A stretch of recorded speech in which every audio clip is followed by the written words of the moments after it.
오늘 드디어 여당 전당대회 당일입니다. 과연 1차 투표로 끝날지 결선까지 가게 될지 관심이 좀 쏠리고요. 또 하나, 이 국민의힘 전당대회와 더불어 큰 이슈가 있죠. 김건희 여사의 비공개 검찰 조사를 둘러싸고 일어난 특혜 논란입니다. 관련해서 국민의힘 비대위원인 김용태 의원 모시고 이야기 나눠봅니다. 안녕하세요. 네, 안녕하세요. 포천가평 김용태입니다. 비대위원 끝이죠, 오늘로. 뭐 결선 투표가 어떻게 되느냐에 따라서 오늘 끝일 수도 있고요. 아마 결선 투표 간다면 가서 끝날 수도 있는 거고 결과를 좀 지켜봐야 될 것 같습니다. 예, 그러니까 당선자 확정될 때까지 이제 비대위원 임기가 그렇습니다. 예. 지속이 되는 겁니다. 일단 전당대회 얘기하기 전에 이 얘기부터 좀 해보죠. 이 김건희 여사 주말에 조사를 받았어요. 그런데 이제 두 가지 문제가 좀 남는 것 같습니다. 왜 제3의 장소에서 했느냐? 그 다음에 이원석 총장에게 왜 사전 보고하지 않았느냐? 뭐 요 얘기인데 김용태 의원은 이 상황 어떻게 지켜보고 있습니까? 좀 복잡한 것 같아요. 원론적으로 먼저 말씀드리면 당연히 여사의 가장 명예로운 지위는 법 앞에 평등한 시민이라는 지위일 것 같아요. 당연히 누구나 국민 누구나 법 앞에 평등해야 되고 성역 없어야 된다는 건 당연한 명제이고요. 다만 이거 좀 정치적으로 들어가면 복잡해지는 것 같아요. 야당은 어쨌든 여사의 이러한 공정한 법 집행과 관련해서 결과적으로 정권 퇴진이라는 목적이 있지 않겠습니까? 그러다 보니까 어쨌든 여기에 대해서 계속 공격하려고 하고 그러한 의도가 있다 보니까 이 사안 정치적으로 또 악용될 소지도 있고 그러다 보니까 수사기관에서 여러 가지 어려운 복잡한 고민을 좀 했던 거 아닌가 생각이 듭니다. 알겠습니다. 이 지난번에 이런 어젠가요? 비대위 모두 발언에서 이런 발언을 하셨더라고요. 국민의힘이 반드시 넘어야 할 사법 딜레마로 최상병 순직 사건과 김건희 여사 의혹 이 두 가지를 얘기를 하셨는데 그럼 결국 이번 조사로 이 김건희 여사 의혹 요거를 넘어야 된다고 말씀하셨잖아요. 넘을 수 있을 거로 보십니까? 뭐 관련해가지고 명품백도 계속 수사가 진행 중인 걸로 알고 있고요. 다만 앵커께서도 말씀을 하셨지만 그 검찰총장 패싱 문제가 좀 문제가 되는 것 같아요. 그러니까 검찰이 설명을 하죠. 물론 이제 수사권이 배제되어 있기 때문에 도이치모터스 건에 대해서는 이제 보고하지 않고 후자 명품백에 대해서 이제 보고했다라고는 하지만 국민들이 받아들이시기에 좀 일관성이 좀 떨어질 것 같아요. 왜냐하면 할 거면은 어쨌든 영부인에 대한 조사는 굉장히 특수하고 이례적인 상황인데 수사지휘권을 배제했다고 하더라도 총장한테 사전에 보고하는 게 맞지 않았냐에 대한 그런 생각들도 있는 것 같고 또 할 거면 어쨌든 명품백은 한 거잖아요. 보고를. 그렇다면 이걸 종합적으로 같이 했었어야 되는데 좀 일관성이 떨어지는 거 아니냐에 대한 국민들의 비판들도 있는 것 같고 조금 더 지켜봐야 할 문제인데 좀 여당의 입장에서는 좀 안타깝습니다. 그러니까 사법 리스크의 의혹들이 여야 모두 있는 건데 저는 정부 여당이 뭔가 일 처리할 때 한 번에 좀 나이스하게 처리하면 되는 문제들을 좀 미루다가 마지막에 야당에 이끌려서 좀 처리해 왔던 것들이 있는 것 같아서 이번 건도 그렇고 좀 일 처리가 좀 아쉬운 측면이 여당으로서는 있는 것 같습니다. 일 처리가 아쉽다는 거는 조사를 너무 끌었다. 이 말씀하시는 거예요? 그런 것도 있고 결국에 지금 조사를 하긴 했는데 오히려 지금 이슈도 더 많아지고 가십도 더 많아지는 거 아니겠습니까? 조사 방식이라든지 검찰총장 문제라든지 이러한 것들이 결국엔 정부 여당에 저는 좋지 않을 거라고 생각해요. 그럼 그 얘기는 김건희 여사가 소환 조사까지 받았는데 이왕이면 뭐 포토라인에 서지는 않더라도 서울중앙지검에 출두해서 비공개라도 받았으면 깔끔했을 것을 조사 장소가 제3자기 때문에 야당의 공격 비밀을 줬다. 이런 말씀이신 건가요? 그러니까 방식에 대해서는 과거 이제 전 영부인들의 조사 사례가 있기 때문에 뭐 제3의 장소라든지 할 수 있다라고 저는 판단이 되는데 다만 제가 여당의 일원으로서 지금 계속 말씀드리는 건 사법 리스크가 지금 여당에 특히 여소야 될 상황에서 저희가 넘어야 될 사안이잖아요. 정말 영부인과 저희 여당이 떳떳했더라면 말씀하셨던 것처럼 직접 검찰청에 출두하셔서 했더라면 올해 이 문제를 또 깨끗하게 매듭을 지을 수 있지 않았을까 하는 아쉬움이 있죠.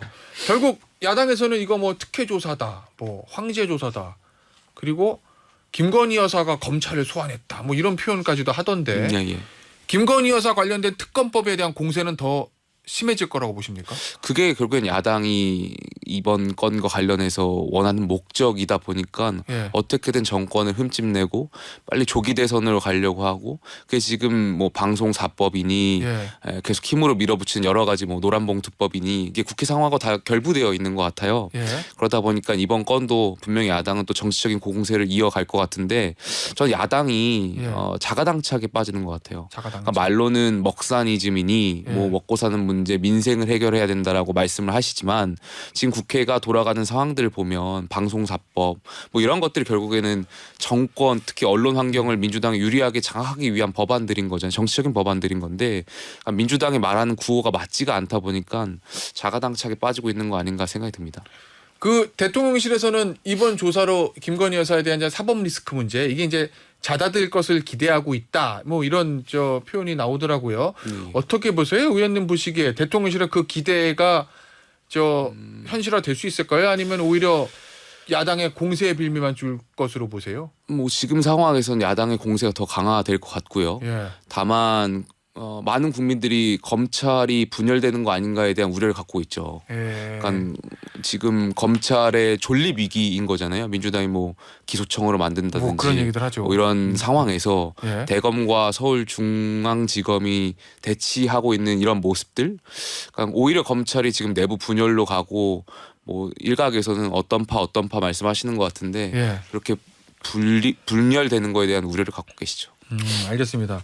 지난번에 저희 정치쇼 출연하셨을 때 김건희 여사 소환 조사 불가피하다 이렇게 말씀하셨습니다. 네. 저 최근에 저 전당대회에서 4명 후보도 그렇게 얘기했었고 김영태 의원이 머릿속으로 생각하고 있었던 소환 조사 받아야 되는 그 방식과 예. 실제로 일어난 방식이 일치합니까? 좀 차이가 있습니까? 저는 떳떳하더라면 예. 그러니까 저희가 그리고 여당이 이 사법 리스크를 떨쳐내기 위해서라도 예. 검찰청에 그러니까 비공개라도 예. 출두하셔서 받았더라면 예. 오히려 야당의 정치 공세가 더 심해지지 못하지 않았을까 예. 생각합니다. 예. 여론도 좀 더 잦아들 수 있었을 것이고. 그러니까 저희가 조사를 받긴 받았는데 예. 계속 야당이 비아냥거리는 거 아니겠습니까? 이게 뭐 예. 황제 조사다, 뭐 검찰청을 소환했다 예. 이러한 비아냥에 일부 국민들도 또 동의하시는 분들도 계세요. 네. 그러다 보니까 오히려 한번 조사를 받을 때 좀 더 이렇게 깔끔하게 이런 어떤 논란들이 없도록 했더라면 예. 여당의 입장에서 정무적으로 좋지 않았을까 생각이 듭니다. 뭐 검찰청 내기에도 제3의 장소에서 조사할 수 있으니까 예. 영부인이 과거에도 예. 과거 영부인들도 그렇게 했던 선례가 있고요. 예. 법적으로 뭐 규정 위반 이런 건 아닌데 그 예. 얘기는 김영태 의원의 얘기는 결국 뭐 용산 대통령실이라든지 중앙지검 수뇌부가 정부적인 판단이 좀 부족했다 이렇게 보시는 거예요. 그럼 판단이 있을 수 있다라고 보여지고요. 또 예. 결국에는 검찰총장 문제도 좀 심각하게 보여지는 것 같아요. 일각에서 느끼기에 일종의 총장 패싱. 예, 검찰총장은 검찰청에서 수사하려고 했다라는 기사들도 있고 예. 또 이번 건을 두고 서울중앙지검장과 검찰총장의 생각이 좀 다른 게 보여지는 그런 언론 기사를 접하다 보니 국민들께서는 또 이 건을 보고 다양한 생각을 또 하실 수가 있는 거잖아요. 예. 그 틈을 또 야당이 정치적 공세로 이용할 거고요. 그러다 보니까 정무적인 판단이 아쉽다라는 생각들이 있죠. 알겠습니다. 차기 지도부 입장에서 보면 가장 큰 문제들 중에 여러 문제가 있지만 예, 차기 예. 지도부가 맞닥뜨릴 김건희 여사 문제도 사실 큰 문제인데 일단 조사는 받았습니다. 예예. 그러니까 차기 지도부 입장에서는 뭐 부담 하나는 던 거잖아요. 예예. 근데 또 하나 제2부속실 이거는 어떻게 될 거라고 보세요? 왜냐하면 후보 4명 다 설치해야 된다고 그랬는데 예예. 최근에 동아일보 보도 보면 대통령실 관계자 발로 예. 뭐 저 설치 안 할 것 같다. 예. 필요가 없어진 것 같다. 뭐 이런 얘기들 나오거든요. 글쎄 저는 제2부속실 설치해야 된다고 여러 차례 말씀드린 바가 있는데 예. 제2부속실을 설치 안 할 수가 있을까요? 그러니까 국민 여론이라든지 예. 지금 국정 지지율이라든지 이런 것을 고려해 봤을 때 예. 안 하지 않을 수 없을 거라고 생각됩니다. 지금 여론이라든지 예. 뭐 여당 내에서도 또 특히 야당도 그렇고요. 많은 분들이 동의하는 부분들이 있기 때문에 예. 안 하고 넘어갈 수 없을 거다. 상황 자체가 그렇게 생각합니다. 아니 근데 김용태 의원도 그렇게 얘기하고 당대표 후보 4명도 다 그렇게 얘기하고 예. 대통령도 검토하겠다라고 얘기를 하셨고 예. 그런데 대통령실 고위 관계자도 아니고 그냥 대통령실 관계자 발로 원래는 할 생각이 있었는데 안 하는 것으로 방향이 잡혀간다. 예. 그 이유는 뭐 인력을 뭐 별도로 뭐 충원해야 되고 또 하나 뭐 이유를 들었던데 뭐 여러 가지 이유를 들면서 설치 안 하는 것처럼 지금 보도되거든요. 예. 그 이유는 뭐라고 보시는 거예요? 왜 뭐 좀 지지부진한 거로 보세요. 대통령실 안에서도 충성 경쟁들이 있겠죠. 뭐 저마다 여사나 대통령을 향한 충성이라고 할까요? 그런 것들이 좀 방식들이 다른 것 같은데, 예. 그러니까 그 대통령이나 여사 모든 그러니까 여사는 이제 권력자는 아니지만 대통령의 누리고 있는 이 권력도 모든 권력 국민으로부터 나오는 거잖아요. 그러니까 예. 국민의 눈높이, 국민의 기준을 생각하는 것은 공직자로서 매우 중요한 것 같습니다. 그럼 그 얘기는 몇몇 청와대 죄송합니다. 대통령실, 대통령실 관계자가 국민 눈높이 생각하지 않고 충성 경쟁 일환에서 여사님이 이거 부속실 설치하는 거 싫어하실 거야 이렇게 생각하고 그렇게 추측하고 심기경호를 하시는 분들이 있지 않을까 생각이 드는데, 그게 결국에는 예. 오히려 대통령과 여사를 위험에 빠지는 게 하는 것 같다. 제가 한 윤석열 정부 한 이제 3년 차가 이제 곧 돌아올 텐데, 예. 그 3년 차를 이렇게 옆에서 또 뒤에서 지켜본 바로는 예. 그렇게 생각하시는 분들이 있지 않나 생각됩니다. 잘못된 심기경호를 하는 사람이 있으나 결국에는 민심 때문에 설치할 수밖에 없을 거다 이런 말씀이신 거죠. 예, 여소야대 상황이고 예. 또 지금 그렇게 될 수밖에 없는 상황일 거라고 생각합니다. 알겠습니다. 전당대 얘기 좀 해보죠. 투표율이 좀 낮아요. 작년보다 낮다고 합니다. 예. 조금 전에 손지은 기자께서 뭐 잘 설명해 주신 것 같습니다. 영끌, 지난번 전당대회는 영끌 전당대회라고 하셨는데, 예. 아무래도 이제 그때에 비해서는 조직이 가동된 게 좀 적었던 것 같고요. 예. 두 번째로는 제가 느끼기에 저희가 총선에서 참패했잖아요. 예. 참패한 이후로 많은 당원분들에 대한 관심이라든지 예. 국민적 관심이 떨어지는 측면도 있었어요. 정치 전수 꼴 보기도 싫다라고 말씀하시는 분들도 계시고, 예. 또 여야가 계속 싸우다 보니까 공전하다 보니까 관심도가 좀 지난 전당대회에 비해서는 떨어질 수도 있지 않았나. 다만 흥행 측면에서는 뭐 예. 내 후보 모두 너무 치열하게 싸워주셔가지고 예. 흥행은 잘 됐던 것 같습니다. 언론에 관심은 집중이 됐는데 예. 실제로 이제 포천 가평 당원들 얘기 많이 들어보셨을 거잖아요. 네. 뭐 누구를 지지하고 이런 걸 떠나서 네, 네.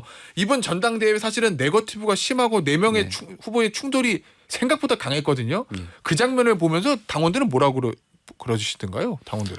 당원분들은 예. 이제 특정 후보분들을 지지하시거나 예. 이렇게 비토하시면서 당정 관계에 대한 우려와 예. 이런 것들이 좀 많으셨어요.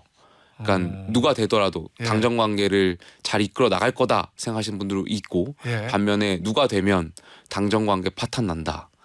이렇게 우려하시는 측면들이 좀 컸던 것 같아요. 예. 네. 역시 지금 언론 기사들을 오늘 쭉 보면 전당대회 이후가 더 문제다. 뭐 이렇게 얘기를 하거든요.